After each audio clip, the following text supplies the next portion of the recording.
There's a formula to it. A very simple formula. What an excellent day for an exorcism. Fuck the prime time, bitch! Don't you blame the movies. Movies don't create psychos. Movies make psychos more creative. Hey guys, welcome to the Horror Thoughts podcast. This is Sean. I took over hosting for this episode.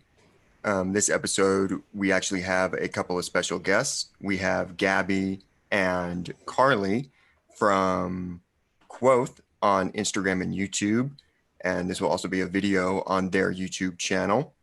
The topic today is on the final girl trope of horror and slasher films. We'll talk a little generally about it and then also count down our top 5 favorite final girls. To give a brief bit of history, the final girl term was coined by Carol J. Clover in her 1992 book, Men, Women, and Chainsaws, Gender in the Modern Horror Film. She defined the trope very loosely as a sole surviving female protagonist that had or has a final confrontation with the killer. While there are pretty early characters that fit the description, the one that really set the template was Laurie Strode, as most of the slasher films were, especially in the early 80s, shamelessly ripping Halloween off, especially Jamie Lee Curtis's iconic character. So just to start out with a pretty general question of what is your opinion on the trope, positive or negative, and just kind of your general feelings about it. And we'll start with Gabby. Okay, so I understand why the final girl trope exists, obviously from a historical standpoint, but in my opinion, I can't really say that I love it or hate it. Yes, I love it because it really empowered females, especially during the slasher genre, because having a strong female lead lets the viewer, from female viewers, have somebody to believe in, somebody to root for, but also the stereotypical final girl, she was very much geared towards the male audience, right, for the male gaze. She had a specific wardrobe style, hairstyle. She was looked at as a damsel in distress, or, for example, Nancy in Nightmare on Elm Street, she was more of the conservative-looking final girl, and she was very headstrong. So it really depends on the type of final girl you're looking at, depending on the era and who the final girl is, for me to either love the way that the final girl character is in the film, or for me to have a bit of a problem with it. I definitely agree, especially when you talk about the era, because when you look at final girls today, especially in like modern times, like not really in the 80s and the 90s, they are more portrayed with like more of a badass terms of personality. They talk about the trauma that they went to. They're not really portrayed in terms of like whether they're a virgin, whether they're smart, whether they dress conservatively. That's not really the main focus. That's been more of the focus in like the 70s, 80s, and 90s. But when you look at today, especially in the recent Halloween 2018, it talks about Laurie Strode's trauma, and it's very socially relevant. There is a social narrative behind a Halloween 2018 film. So that's definitely like a main thing that you notice in modern final girls and like older final girls and like older horror films. So do you prefer a more like modern take?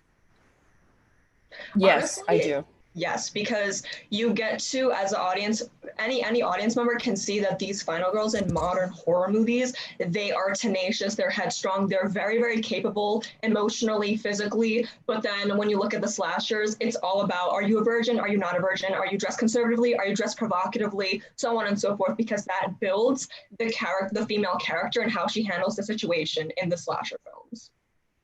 So like, I guess a good example, Erin from Your Next versus Laurie Strode in Halloween, right? Or even a better example would be Suny Prescott from Scream, I feel like, in 1996, because if you look at her and her best friend, what's her name?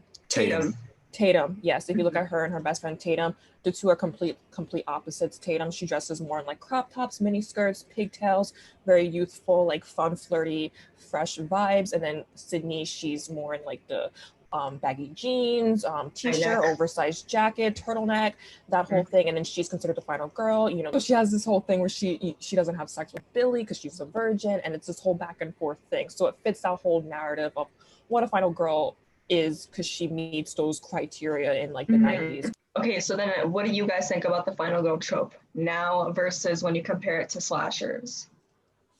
Scott? That's tough.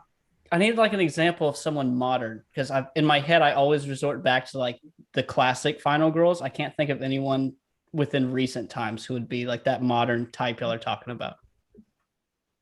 Have you seen Your Next? I have not.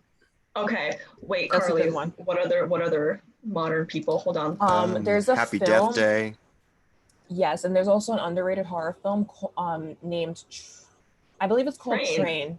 Yes, it's Train, right? It's very underrated. Nobody knows about it, like, at all. And the final girl is incredible. She is so tenacious. She is so physically, like, equipped to jump from, like, I don't know what she was doing, but like it was like she was jumping from like train cart to train cart to, you know, Save her friends. Yes, it was something super intense. Like, I watched this in like 2019, but she is like an example. Like, her backstory had nothing to do with whether she was a virgin or if she dressed conservatively. Like, that was not even part of her story. It was just whether she could just save her friends and herself and just be, you know, the last person standing, basically. So that's like an example of a modern horror film. Well, I can say that I guess I never, until y'all pointed it out now, I've never, I guess, paid attention too much to the trope in the sense that they always set up the character line, be it being conservative or virgin or whatever. I've never actually paid attention to that as much as I've paid attention to more. It's kind of cool. I always thought it was cool that they were out there kicking ass. Like, you have a Sidney Prescott who's, you would not think of being someone who's going to run that and do all those things. And she does that for 4 straight movies. I noticed that more than I guess I did the backstory of it. The thing Slasher is, films. Oh, yeah. Sorry. No, please go. Slasher films are this really interesting thing where they are, in certain ways, very, very feminist, but in other ways, very, very sexist. Exactly. Where you have these lead female characters that kick ass and are awesome, much more so than action films or science fiction or a lot of other genres. But there are those kind of rules where it's a certain kind of girl, and if you're not that kind of girl, you get a knife in the face or something akin to that, which is always, it's an interesting dichotomy of how these things kind of evolved. And, you know, it wasn't really intended on the filmmaker's part. It's just Halloween did it, and so everybody did it. It's just an interesting thing to kind of see. And oh, sorry, go ahead. Oh, no. I was just going to say that it's interesting to hear the perspective from a male viewer about the final girl, because obviously the appeal of final girl is very subjective, right, between a male viewer and a female viewer. Because us, I guess we're intrinsically going to be feeling more empowered if we see a female kicking ass, especially with how the final girl usually kicks a male's ass, right? He's the villain and she takes him down. So hearing that you guys focus more on the character and her backstory and just the plot rather than what she looks like and sounds like is very interesting. It gives me hope. Because it's not all about whether the final girl is sexy or she's appealing in one way or another, because the trope was made right for a male audience and that sort of demographic appeal, because the film industry is predominantly male, or I guess it was predominantly male at the time. Yeah, because when those films were released back in the 70s, the 80s, the 90s, it was mostly in a predominantly male industry. So they would always portray females as, it was almost as if, like, if you were doing the nasty or if you were doing bad things, you were bound to get killed by the perpetrator or the villain or, you know, where have you.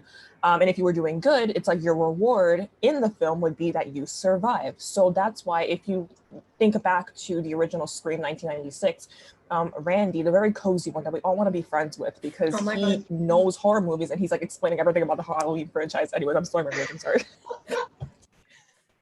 If you look back at Randy, he says, what does he say? He was like, something along the lines of, I never thought I'd be so happy to be a virgin. He says that something along those lines. And he's clearly saying that because he knows the cliche of horror films, and that if you're a virgin, you won't die, because he knows that people are being murdered, like whatever in the Scream film. So it's just that whole cliche and that whole stereotype. If you're a virgin, you don't die. If you have sex and it's just this whole thing, then you die. That's Especially for why. the females. What happened? No, especially for the females. Yeah, exactly. Especially for the females. That's usually like the main like target and all those stuff like that. So, yeah. Well, dudes die no matter what.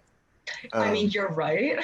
Which actually that kind of leads into my next sort of general question, which is, why is it women? Like, why is it final girls? Because I mean, there are examples of male Scream queens. Oh, of course. Scream Kings. Scream Kings. You know what I think? You know why I think it's final girl? Because throughout history in the film industry, males always got the representation, but females did not.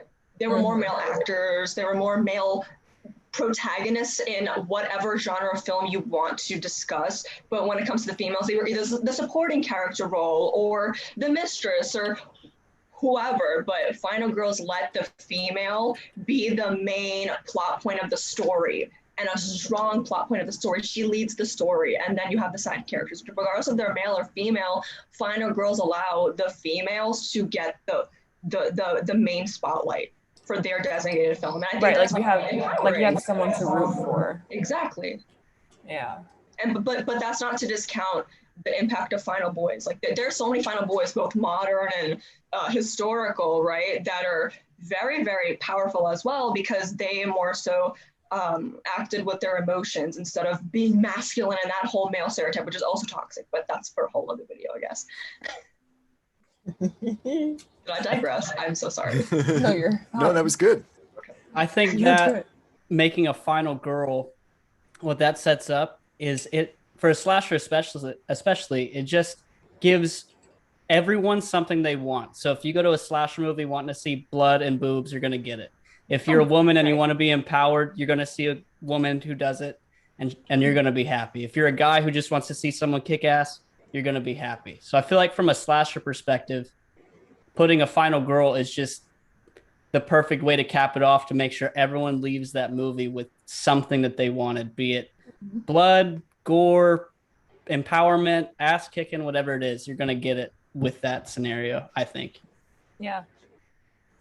No, yeah, that's a great point.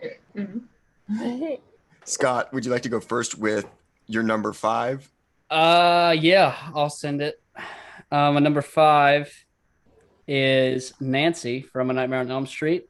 And she's my number 5 because of how she died in the third one was so disappointing. It's like you kicked Freddy's ass for that long and you fell for him pretending to be your dad and got stabbed. That's ridiculous. You're better than that, Nancy. But she's on my list because she had to make decisions being sleep deprived, which is super hard to do.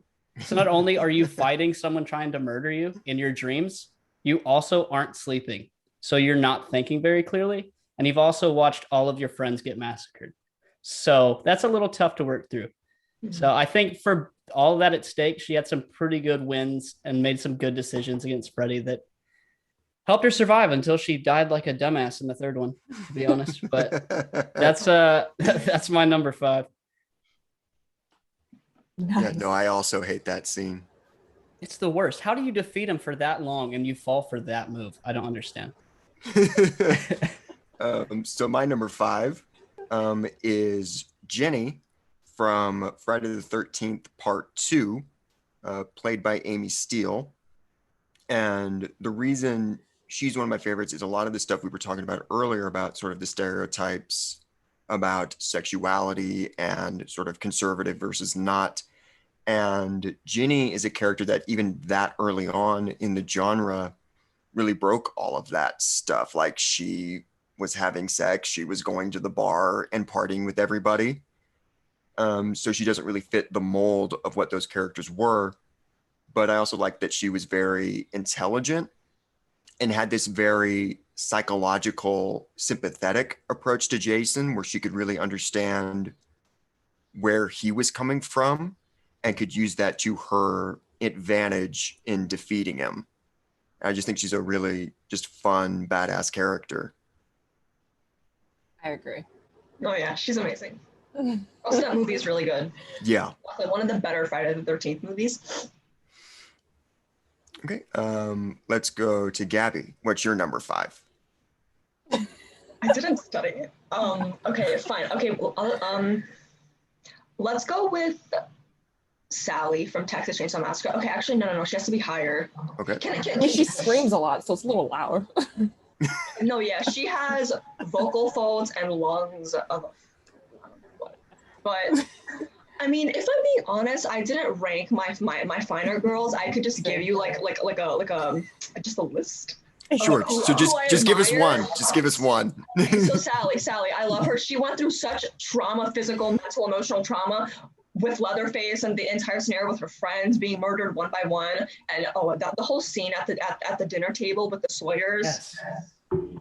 I love her. I love that movie, and she honestly is one of the most tenacious final girls because she made it out alive. Like you really didn't think that anybody would survive the psychopathic scenario with the Sawyers, but she did, and I really respect her for doing literally everything she could despite her nearly dying so many times during the movie. So yeah, I love her. Okay, Carly. All right, Carly. Okay, so my number 5, I really didn't study, I didn't study, but if we're ranking, I'm going to go with the same one that Scott did, Nancy from Nightmare on Elm Street, just because, but mine isn't as detailed as his and as intricate and interesting as his. Mine's very bland. However, it's just solely because Freddy Krueger isn't in one of my faves, so. Did I offend you, Scott? Not Scott. No, did I offend no. you, Sean? Oh, okay. I don't know. I saw Sean make a face. Okay. Freddy Krueger, since he's not one of my faves, I just feel like Nancy, her character was great. I mean, she was very strong and innovative. That's one of the things I admire about her. She had a whole scene where she was putting stuff in a light bulb and making a whole trap and stuff. So that's why she's still in my top 5. However, I don't think about her a lot. I think about my number 1, which I will reveal in 2 seconds when we get to that. But she's great. I admire her. I admire the actual actor. What's her name? Heather Langenkamp. Heather Langenkamp. Same situation. Yeah, exactly. So it's just I like her. But I'm not super crazy about her. I don't really think about her that often, but she's still in the top 5 because of the way she portrayed herself as an iconic final girl. She's just very historical. Everyone knows about her, so you gotta love her in a way. Yeah. Back around to Scott. I apologize, Sean. My number 4 is Sydney from Scream. I know that's probably too low for your liking, but I think it's pretty amazing how much PTSD she probably dealt with through 4 Scream movies of everyone you love tries to kill you pretty much. So she's probably got some wicked trust issues. And the fact that she was able to stay strong through 4 movies is pretty insane. And also the worst moment of your entire life got turned into a film franchise in Stab that went on 8 more movies. Oh my God. So that would be horrific to go through. So that's why she's my number 4, just because she's resilient. And you get played by Tori Spelling just to add insult to injury. Yeah, that would suck. My number 4 is a more modern character, which is Tree from the Happy Death Day films. Mm-hmm. I think that's her name. I think so. Yeah. Yes. And so again, kind of like Jenny, there's kind of an element of breaking the rules where she starts that first movie as the girl that would die in every single one of these. And the whole kind of story of the movie is her going from that to being the final girl, which I think is really fun and really interesting. And I just think Jessica Rothe is a really great actress who kind of has to carry a lot on her shoulders because that movie is such a difficult tonal balance of its comedy and its drama and its horror elements. And it really does kind of rely on her. And I think she does a great job. Very descriptive. Okay. Number 4. I mean, I have to put Sydney on my list because she's very, very tenacious. And like Scotty said, the amount of PTSD and trauma that she went through with everybody in her life betraying her and trying to murder her at some point, and yet she still somehow survived every single movie with Ghostface. That's commendable. I don't know how she slept at night, but no, truly. But yeah, I really admire Sydney and just the way that she also went against more so the final girl tropes and standards with femininity and the way that she dressed and how she presented herself as the lead character. Also, she was aware of horror tropes. I mean, who doesn't love that? So. Yay. Next, is it me? All right, it's my turn. All right, everyone. So I know Gabby's definitely going to be super excited for this one. I don't know if you guys know about the film Tragedy Girls. No. Oh, God. Okay. We're the Tragedy Girls, just in case you didn't know that. Exactly. So we're going to put you on for like 2 seconds. Let me give you a second.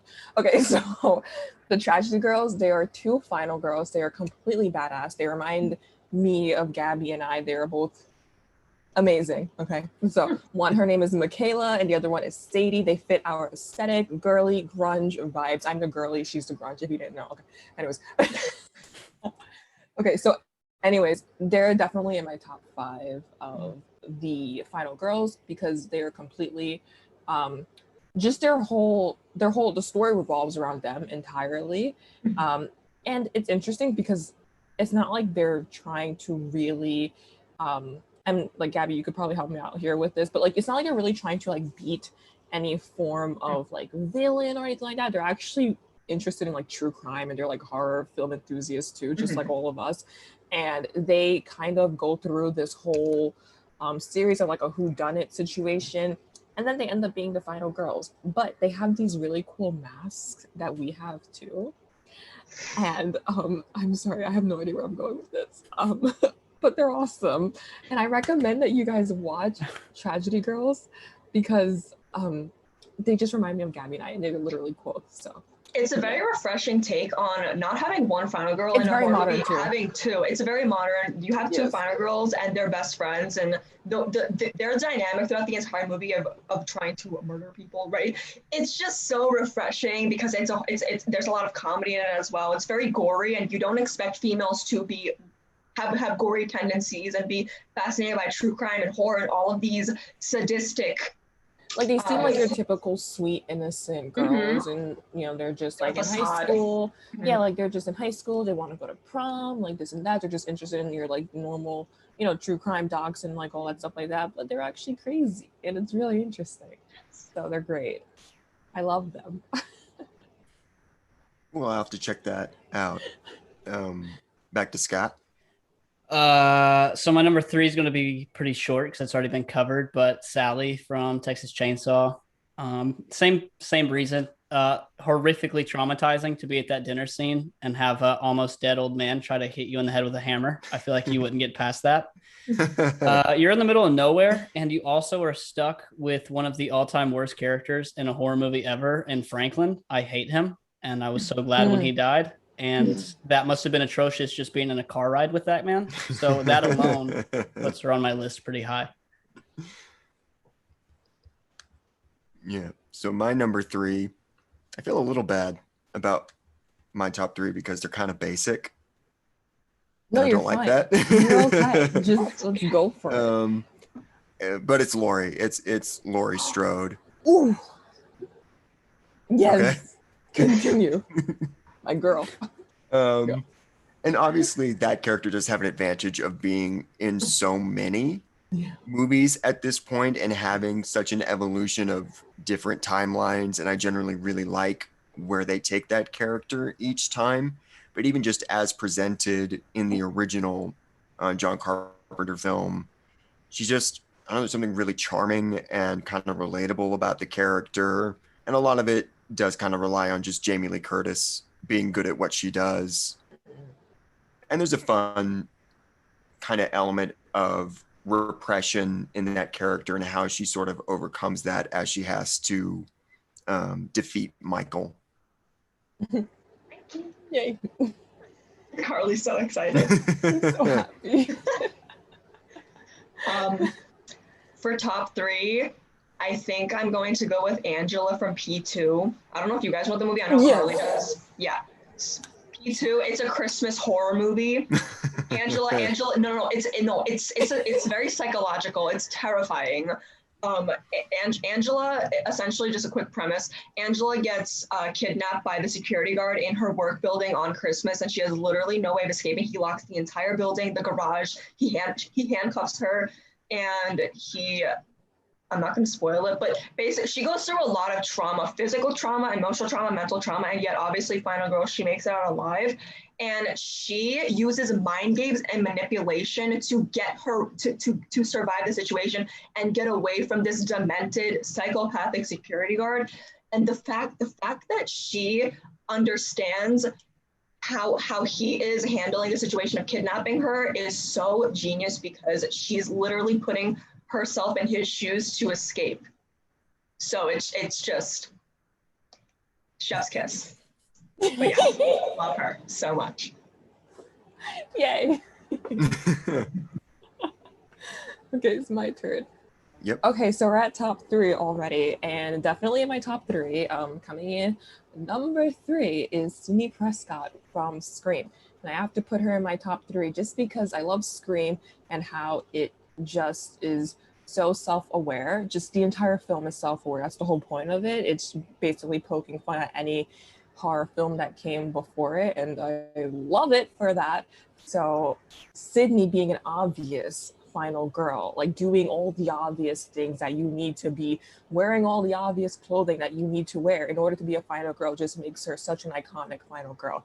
And when Scream came out, it basically was such like a huge comeback for horror, and everyone was like, oh my God, like this is a new thing for horror, like we're really coming back. So, you know, it was a big deal. And that's why I love Sydney Prescott as a final girl. I just think that despite it being so self-aware and like, you know, she kind of knows like what she's doing. Like there was a scene in Scream, she says something about like horror films and how it's like always like a big breasted girl, like running, like when she should be running out the door, she's running the other way or something like that. She's like, it's embarrassing. Like she says something along those lines.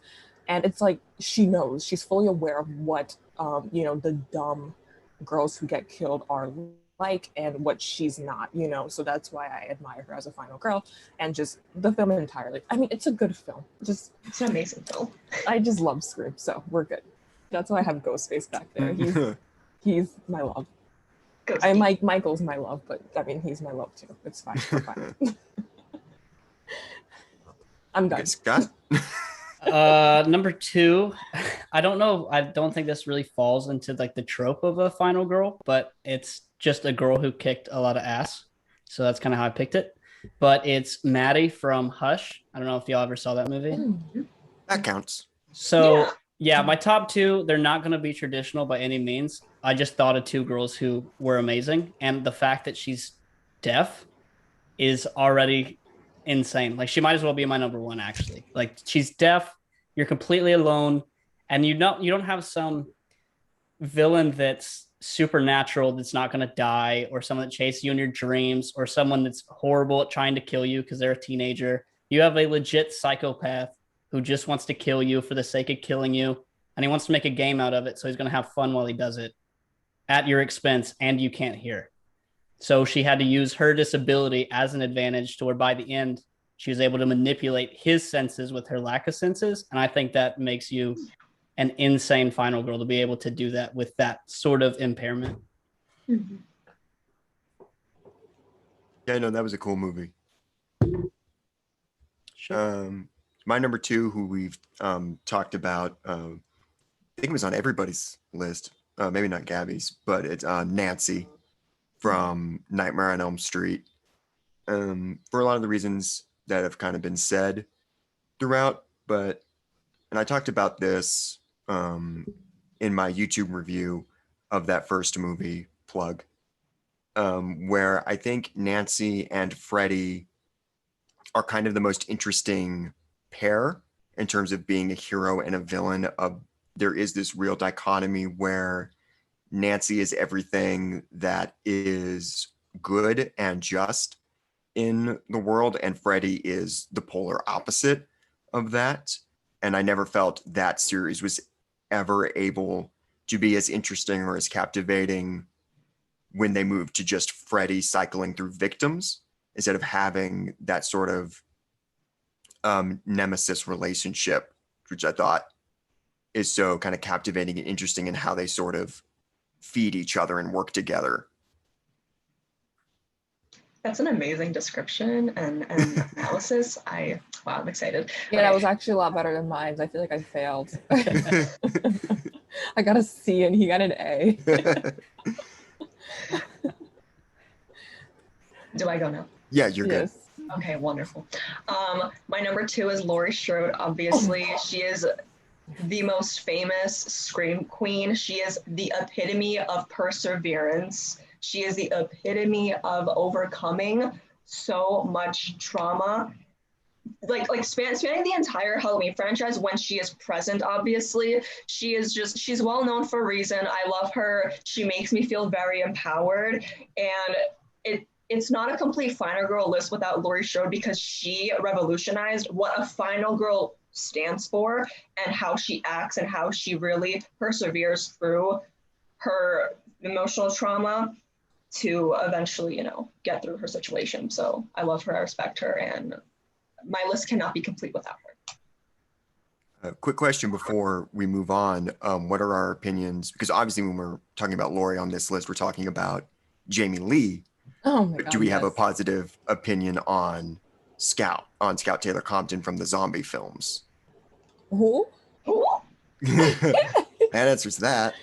No. Remake Laurie. Remake Laurie. From Rob Zombie? Yes. Oh, I don't like what she was doing. She was doing a lot. I mean, she would never be a Jamie Lee Curtis. No, nobody could be. However, I liked the Rob Zombie films, unpopular opinion, because I love Rob Zombie and I love what he was trying to do. I feel like he deserves more respect. He does deserve more respect. Of taking his own twist. We see swapped, taking his own twist on the Halloween films.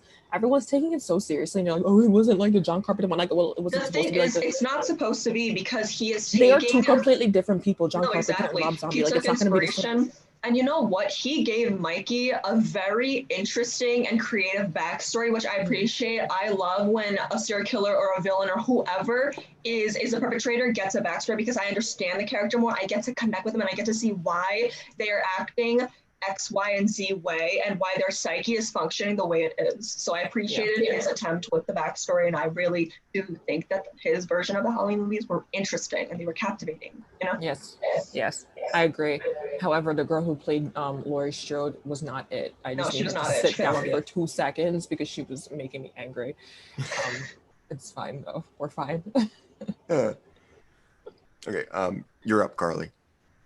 Okay, number 2. So we're going to be doing a little family situation. So number 2, despite her not making it to the end of the film, I am picking Marion Crane from Psycho in 1960. I know she is not technically a final girl in the sense of, the 80s and 90s terms or even modern terms and stuff like that. However, she basically created the idea of what a scream queen is.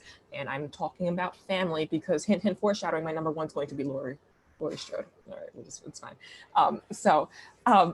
Anyways, so Janet Leigh, she is a complete icon in horror films. I just feel like anytime I think about Janet Leigh, I get super excited. She makes me so happy. And her role in Psycho was super, she wasn't just a one-dimensional character. She was very three-dimensional. She really led the path for horror films in general and just female roles in horror as well. And like I said, I know she didn't end up at the end of the film. She kind of died a little too quick. It was a little aggravating, but everyone remembers her. She's very memorable. That's the thing. She's not a forgettable character. And I think that's what's also important too when you think about a final girl. We know them as making it to the end of the film, an hour and 26 minute, whatever. But it's also if they're memorable too and what they did and what they delivered and for the entire plot. So Marion Crane is in my top 2. Thank you. Scott, before we do your number one, real quick, did we bully characters off your list? No, y'all didn't actually take any off my list. No. Oh, okay. I mean, it hurt my feelings a little bit when you came at Freddy versus Jason like that. And what was the other one? Black Christmas. Black Christmas. Yeah, I'll remember that. You're definitely not getting a subscriber after this for sure. But, Full intense. Okay, what's your number one? All right, so I'm gonna have to explain this one a lot because I feel like it's just not gonna happen if I just said it right off the top. So again, it does not go anywhere near like a normal trope of any final girl at all. It's literally just a kick-ass female. And I like horror movies that make you feel something because it's real. Like the more grotesque and weird it makes you feel and the emotions it makes you feel is what makes it terrifying to me. So if it's something that could happen, it messes me up. So my number one, and I feel like none of y'all are going to like it at all, but my number one is I Spit on Your Grave, the lead character of that movie. Oh, that's actually a really good We're one. here for it.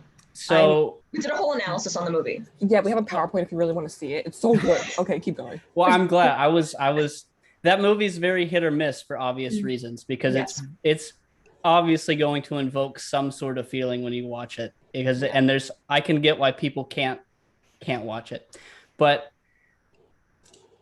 what she went through and the fact that that's so real and could happen and does happen to people on a daily basis, and having people that I'm very close with of having to go through therapy and things such as that for years because of situations like that, to see someone take that revenge out and is with no remorse, just straight-headed, outnumbered. I have nothing left to live for. You've already taken my life from me, so now I'm taking it from you every step of the way. I love that. And I know it's not the typical final girl, but to me, when I think of a final girl, it is an like a just kick-ass female. And if I could think of one, it's her. To just go through an entire shithole town of people that wronged her and to take them out one by one with no afterthought, I thought was amazing. I love that movie for that reason. I respect you choosing her, and I respect the way that you spoke about why you chose her, because honestly, she deserves to be a character that is recognized more in the horror genre, but also as a final girl, because she is the definition of perseverance and just like you said, what she had to overcome to exact her revenge to the T is commendable. And it's honestly very inspiring because, like you said, a lot of people that go through that situation are traumatized and there's just no way for them to come back. But the fact that she did it is it's honestly just very powerful. So yeah.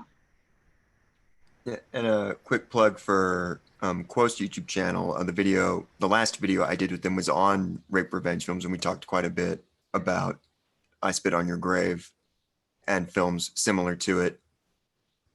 My number one is not a surprise to people that kind of know me, but it is Sydney from Scream.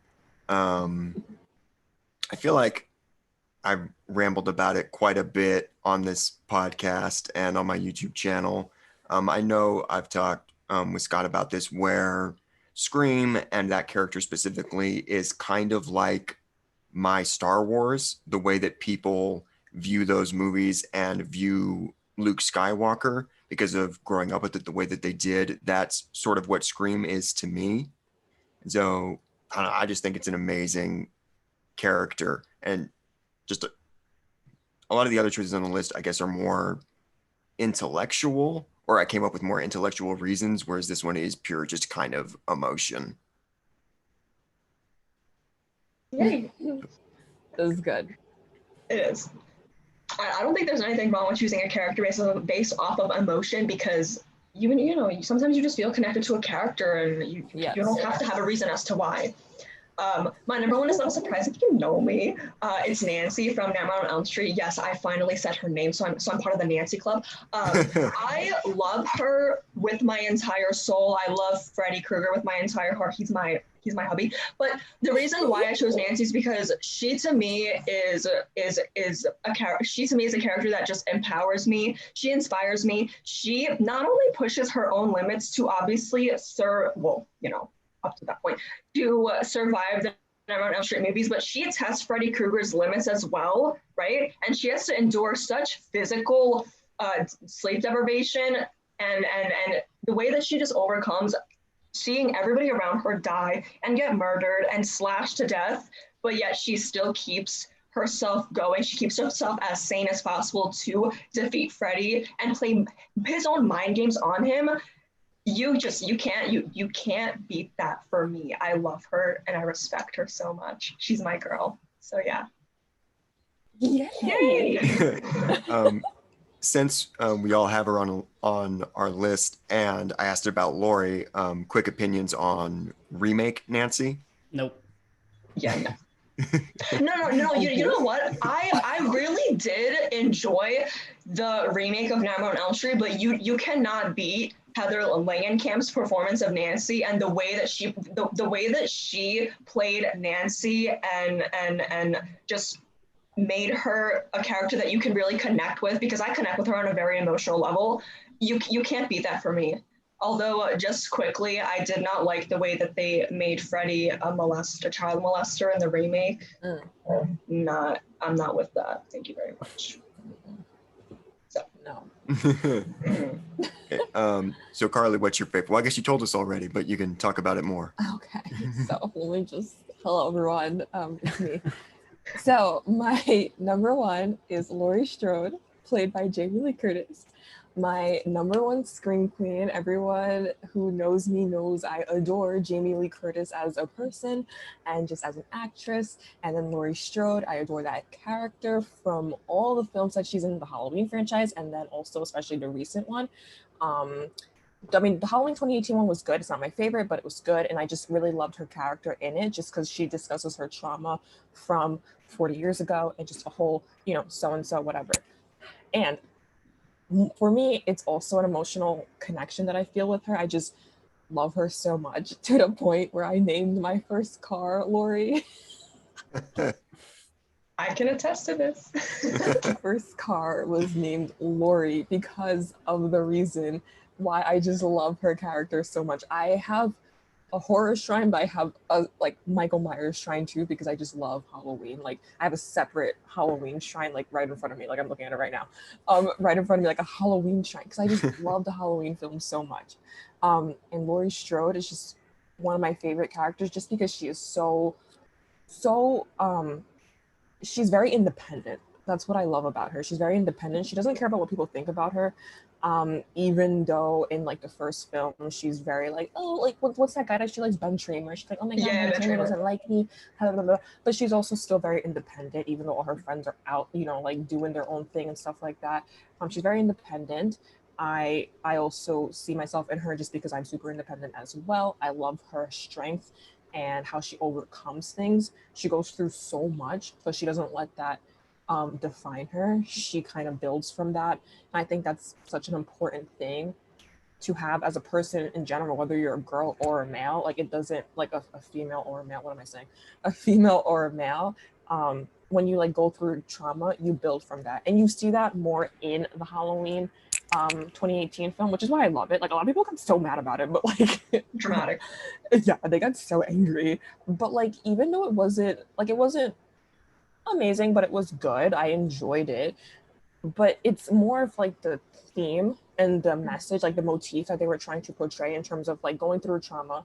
40 years later, you overcome it and you become this badass old lady. I want to be that. So she's my queen, and that's why also her mother is my queen too, Janet Leigh. Everyone, let's pause for 2 seconds. Janet Leigh is another queen. Just that whole family is everything to me. So I'm part of the family, so we're fine. You literally are. I feel like no, you do belong.